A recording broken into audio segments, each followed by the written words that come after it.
কিরে বাসা খালি কেন? ওরা দুজন কই গেল? এইটার মধ্যে আমি বিষ মিশাই দিছি, এটা খাইলেই ও মারা যাবে। তারপর আমরা দূরে কোথাও ফালাই দিয়ে আসবো। আরে ভাইয়া তুমি চলে আসছো, এই নাও পানি। এই নাও খাবার। কি হইলো? না পানি খাইছো না খাবার খাইছো? আচ্ছা নাও, এই কোকটা খেয়ে নাও।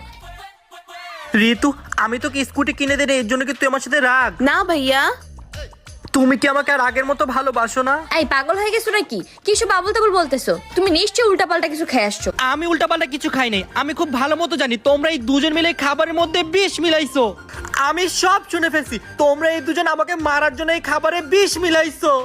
আরে আমার পাগল জামাই, আমরা ওই ইঁদুর মারার প্ল্যান করতেছিলাম। শুনোনি তো, এই খাবারের মধ্যে আমি ইঁদুর মারার ওষুধ মিশাই দিছি। এটা খাইলে ইঁদুর মারা যাবে, তারপর আমরা ডাস্টবিনে ফালাই দিব। তার মানে এই খাবারে বিষ নাই? আরে হ্যাঁ, কিন্তু সামনের মাসেই কিন্তু ঋতুর বার্থডে। তুমি যদি এবার স্কুটি কিনে না দিছো তাইলে কিন্তু। দেখতে কি কোন জায়গায় ফাঁসলাম।